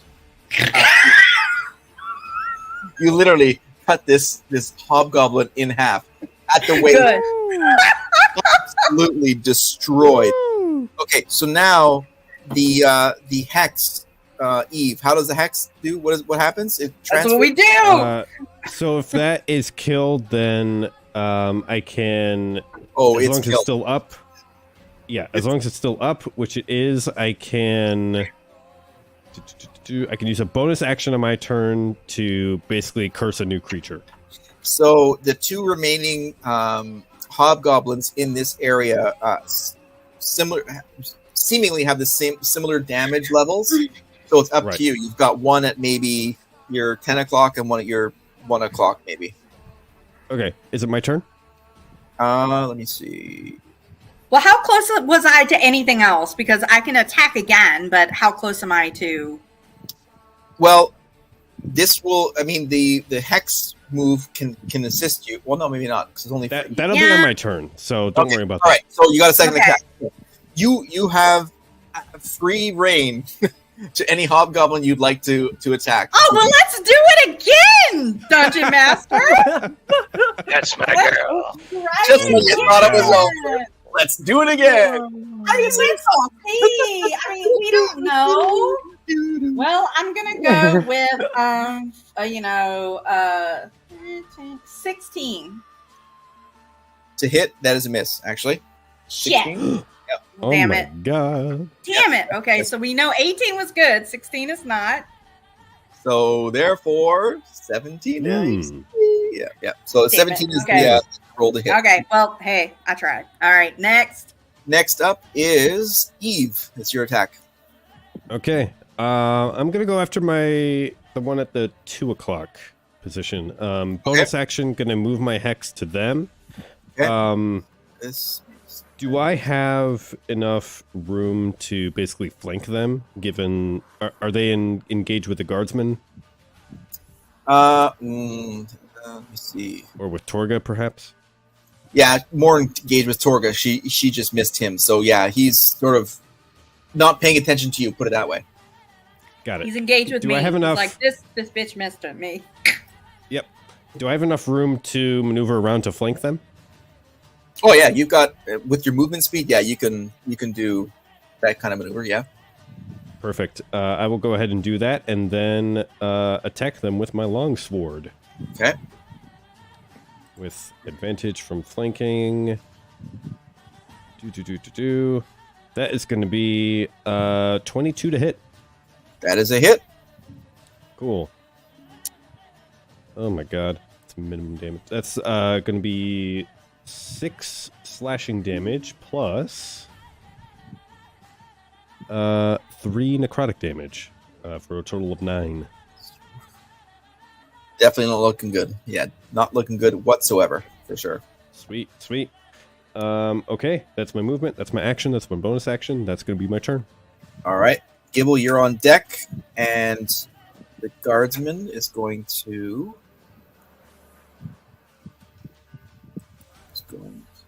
take his longsword. Oh, I'm sorry. No, Gibble, you're up. It's 12. Roll 12, and then it's the guardsman. Yes. You're up. All right. Well, I guess I'll just go on to the closest hobgoblin. So what you've got, well, your arena, as it were, you can have free reign. So you see that Eve just dealt a really serious blow to one of the hobgoblins, and there's one left who looks quite healthy enough to deal some damage if you wanted to. Is that one healthy one engaged with anybody else? Well, relatively, it's all of you. So there's nothing that's Directly to- preventing you from attacking. Yep. I'll go after that one then. Okay.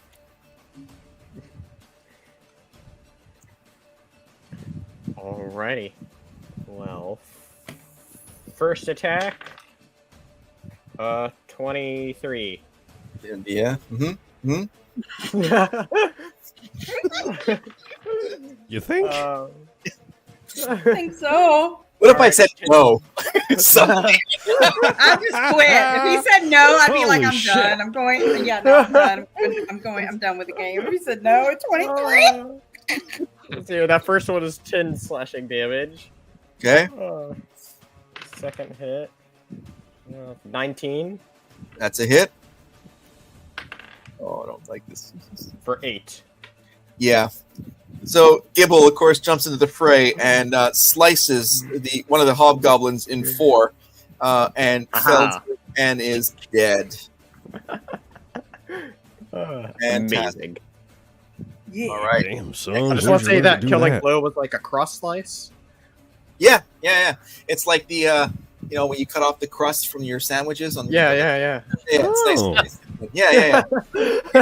Can, can Gibble hear me? You wouldn't have seen that, but what do you want to? That's all right. If I couldn't see it, it doesn't work. So it's all right. Yeah, the angle where you're at, you're I just basically got warm fuzzies all of a sudden. you got your spidey senses tingling, like, oh, we're gonna have a great cookout tonight. A little Yeah. tingly. I like my belly. Okay. Let me. I think that's the mushrooms kicking in. I don't remember eating those. So you guys, wow, there's only one hobgoblin left. One. Yeah, and now it's the guardsman's roll. Let's see, there's one Mm. left. Oh, 18. He hits. And we get some glory for a guardsman. 8. Oh, the guardsman takes out the last hobgoblin with his. Glory Oh for my our God. guardsman! Yes, glory. Get this guy So- a promotion. So he jumps into the fray and slices like the shoulder of the last hobgoblin, severing his arm, and the hobgoblin just Woo. out, falls to the ground, and he looks at his sword, he looks at you, he's so excited for himself, like, oh my god, I've never done this before. So cool. Eva's gonna slap him on the back and just like, just praise him, hype him up. Thanks, man. I've been trying all the time. I just get the big one. I do the potatoes. I cook the fuck. That's quite in quest precedent, soldier. You could try yourself out in the arena next. I'm not gonna think us dwarves are gonna congratulate him. I don't think we will. So Yeah. okay, Good okay. Let lord. me rate. What a mess of a. Okay, get rid of a whole bunch of shit here. Okay, we've got 3 guardsmen left. From that, you guys have rescued them from certain death. Not all doing 100%, but they're good. They're alive. So you guys hear clashing and so you guys sort of come around the corner and you see Eerie, Laughing. of course, naturally. What else is he doing? Drinking, naturally. And you see one hobgoblin that's like on death's door, essentially, and 2 other ones as you guys come around. So you've got 3 guardsmen. So you guys come around the corner. I'm going to re-roll initiative because now that we're all together. So give me a second. Okay. Got 3. Got 6 Want guardsmen. us to re-roll as well, or just the newcomers? Everybody's going to re-roll. Yeah, that's a good point. Do I reroll? Yes. No. That's a great point, Aaron. Eve, because you guys are coming into their roles. So let me. Okay. So give me a second here. I'm going to roll you guys up. I'll take this. 1 guardsman, 2 guardsmen, 3 guardsmen. Got E. We got Gibble. And we got Torga. All right. So you guys roll for your initiative, please. You got it.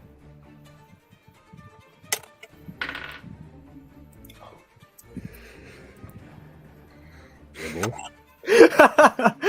20. Oh! Oh, Wow! that's amazing. Holy crap. One of the guards just rolled a 20 as well. So you got a 20, Gibble? Yes. Dang. All right. Quite happy with that. Eve, what did you get? 7. 7. That's good. Yeah. 15. Gibble's You don't have paying to flatter me, attention. Charles. What's Tori that? got 15. All right. Torga wasn't trying to go first. She said, hell with that. No. 15. Give someone else the mantle. Yeah, she said F this.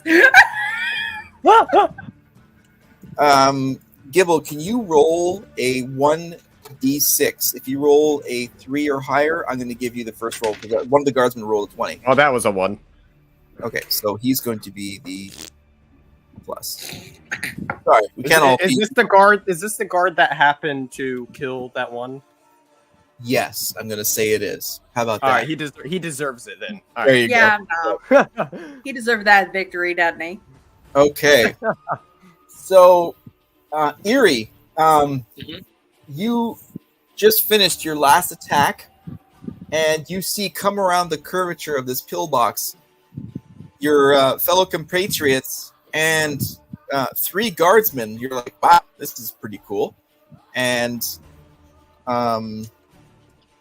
as they come around that corner, the guardsman, who seems exceedingly happy for some reason, this hugest smile on his face, and his sword is all bloody, goes for the first hobgoblin he sees, which is not the one that one that's looking out death's door. And I look at him and I'm like, I get it. and proceeds to miss him. All right. Wah, wah, wah. For shame. Yeah, he takes his long sword and he misses him completely. All right, Gibble, you are up. All right, let's go. How far is this closest hobgoblin? Maybe 10, 15 feet. It's not a huge pillbox, so you're within striking distance of any of them. Excellent. Well, let's just focus on one. Yeah, there's one closest to you for sure. Yep. All right, and that will be that definitely misses with a 9. Mhm. Second attack. Oh, that definitely hits with a 25. That is a hit. Aha. Thankfully, with this fifth level, I get multiple attacks. Anyway. That is just 8 damage. Okay. And that is it. All right, so then we go to the hobgoblin. This actually has a 18.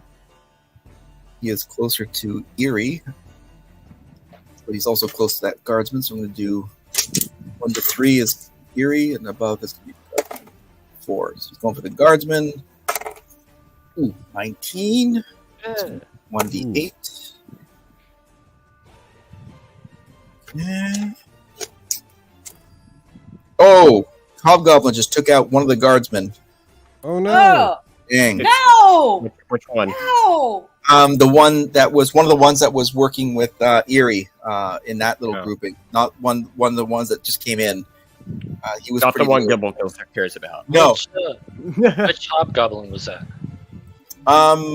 one who hasn't been hit yet. In fact, Okay. he's So next up is another guardsman who just came in with you guys. He's going to take his longbow and go for the guy that just took out one of his fellow compatriots. Come on, get a good roll. 19! Woo! All right. I There we mean, go. oh, damn. The bad guys are dying. I don't like that. I don't like that. And, oh, the 8 damn. Holy moly. Look at that. The rage from his friend taking damage. 17. All right. And next up is We've got Torga. You're up. All right then. So to give you a sort of a lay of the land, Yep. you've got you guys. The 6 of you are sort of like this little band of merry men, and you've got Eerie, who's like triumphantly standing on a cow, dealing damage and just loving what the carnage he's seeing. And you've got 3 hobgoblins sort of evenly distributed. All of them have been damaged and sort of distracted between the Eerie and those guardsmen and you guys at the same time. There's no advantage, but like it's chaos right now. It's just really chaos. Okay. So I'm going to go for whatever hobgoblin is closest to me for my first attack. All right, that would be okay. Go for it. 25. That is a hit. Yeah. Right, isn't it now? Yeah. Please let us do something. Hold on. Why did I lose that? 9. 9 damage. Yep. Dead. He is zeroed out. Hey. Which hobgoblin was that? He was the furthest from the 3 of you on your side. Yeah. All right. Well, I'm going to go for another one then. Okay. So for your second attack, okay. Yep. 14. Yeah, that's a miss. Nah, these nasty ass hobgoblins. But I got one. Yeah. You got one. You definitely got one. Gibble, you had your roll right before after the other guardsman who took out the first one. Yeah. You did? Okay. Yeah. Next up is Eerie. All right, so we have 2 hobgoblins left, right? Yeah, and there's one that's looking really not good. Okay, so for my... If I use those spores, does it count as an attack? The spores that we collected like 2 episodes ago? Ooh, the Does it sleep count as- sports? Yeah.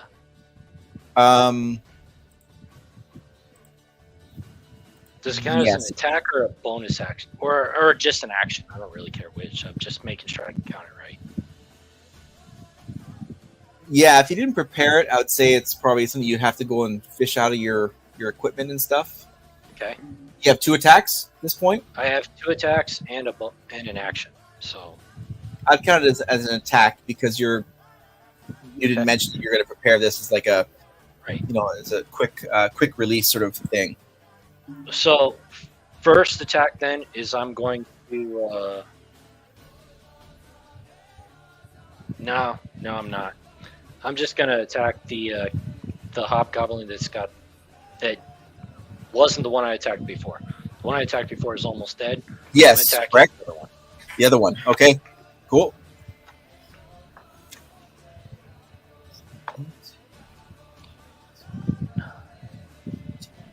So that's 14, so that's a miss.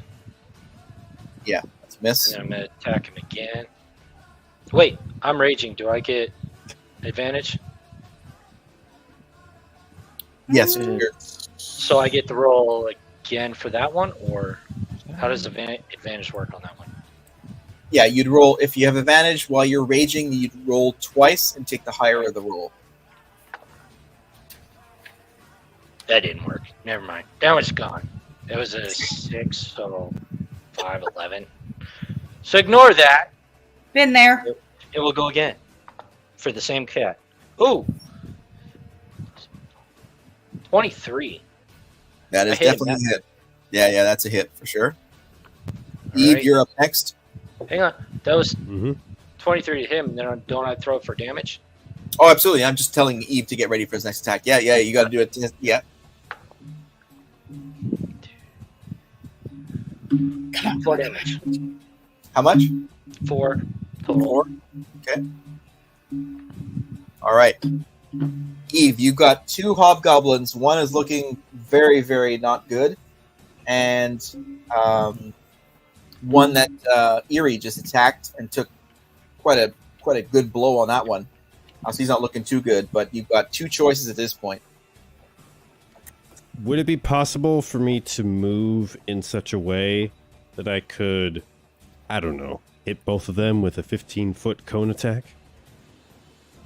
Yeah, actually, because they're surrounding. They were yes, you could. If you moved, actually, sort of behind Eerie and the cow. Sorry, I'm just stating what the battlefield looks like. All right. Yeah. So Just move talk behind. about Torga that way. Sorry. Jesus. You move behind Eerie and the cow. You can sort of direct the cone not to those two and not to the the grouping that you just came in with. Promises. Got it. Oh, yeah. Okay. Let me look up the wording of a spell real quick. Okay. So I don't get hit from this, right?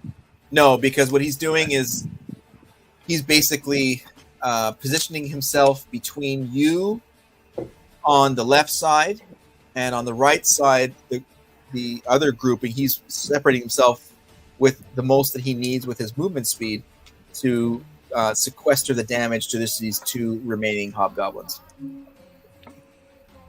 Okay, I need your ruling on something right quick. No! That is not going to happen! Okay. Sorry. Oh, goodness. All right, so the wording of Hex as a spell says you place a curse on a creature that you can see within range. Until the spell ends, you deal an extra 1d6 necrotic damage to the target whenever you hit it with an attack. Okay. And Breath Weapon says when you take the attack action on your turn, you can replace one attack with a 15-foot cone breath weapon. Would you consider hitting someone with Breath Weapon to be to count as an attack for the purposes of Hex? Yes, but only on one target. Okay, that's fine. Hex attacks one, but the Mhm. breath will be a 2. So you'll have increased damage. Yeah. Okay. So I will place my Hex on whichever Hobgoblin looks the healthiest. Okay. Yeah. For my bonus action. And then for my action, Eve is going to call upon the kind of latent draconic magic within him and will breathe out a lightning breath weapon. And both hobgoblins are going to have to make a DC 14 dex save.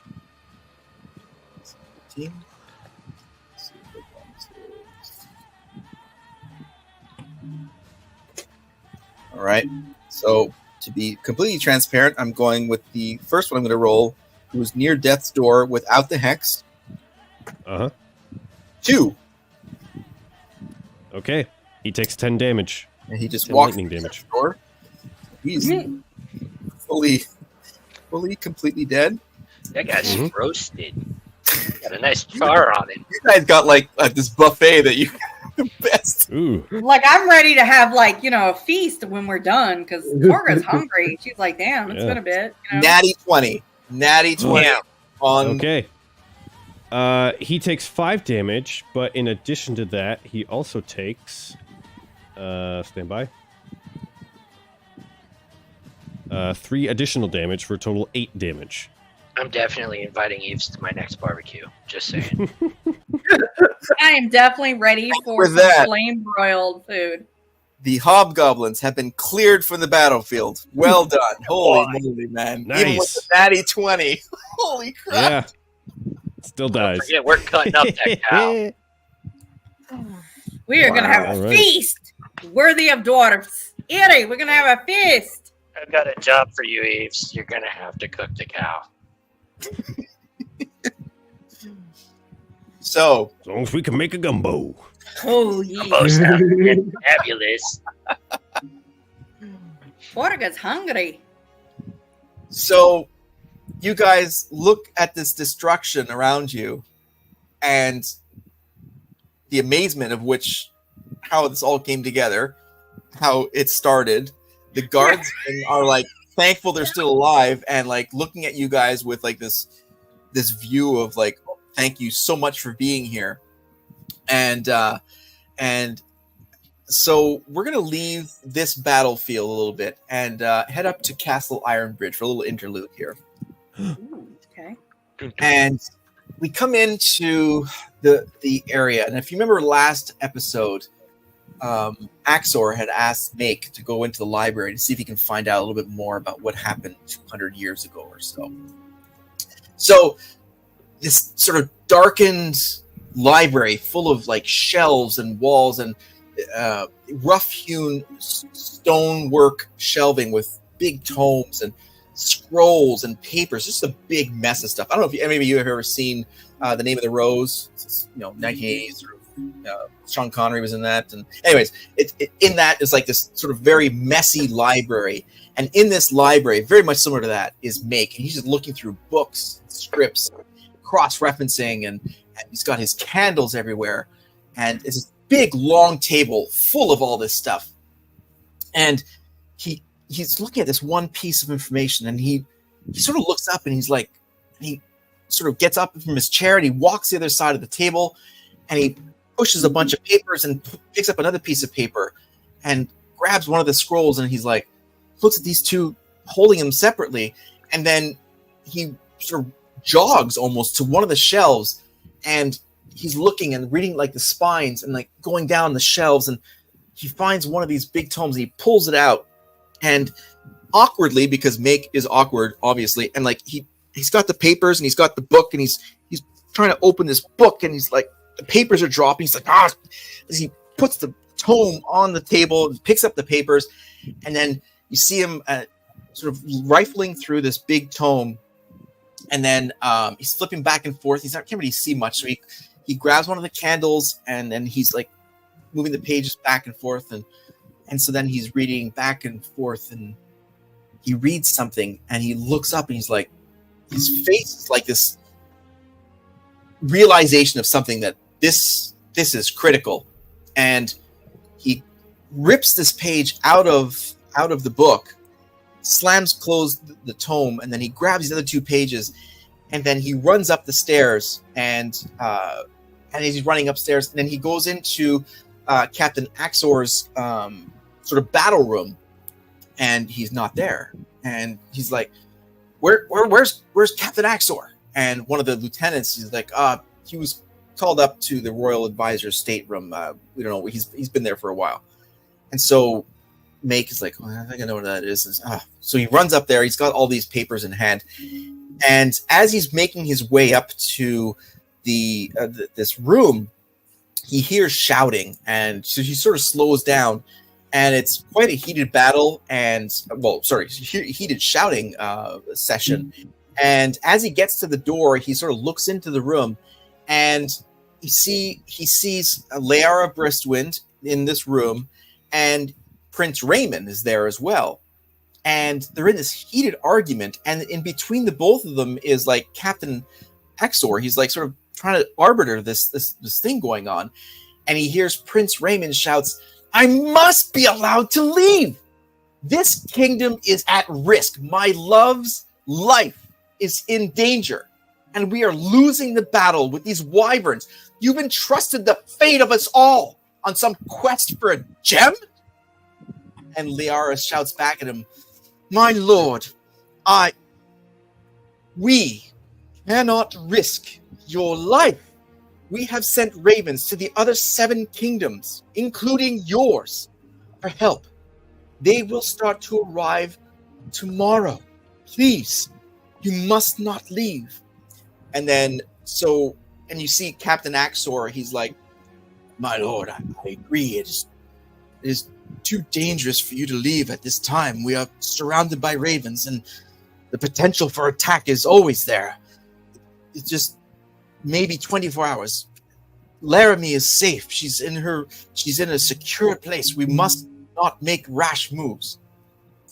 And Make at the doorway,